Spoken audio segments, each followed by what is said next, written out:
বাংলাদেশের প্রথম ড্রাইভার কে ছিলেন? আমাদের অনেকের অজানা গল্প। আজকের এই ভিডিওর মাধ্যমে শোনাবো সেই মানুষটার কথা।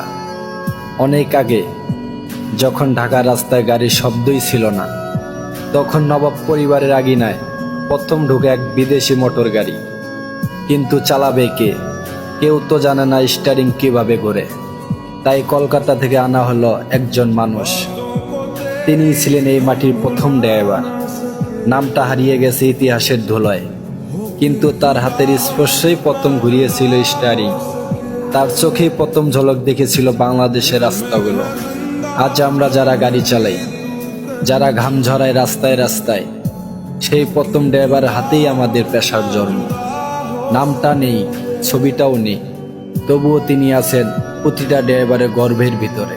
সালাম সেই অজানা মানুষটাকে, কারণ তিনিই ছিলেন বাংলাদেশের প্রথম ড্রাইভার সাহেব। कितनी चाहत है दिल में।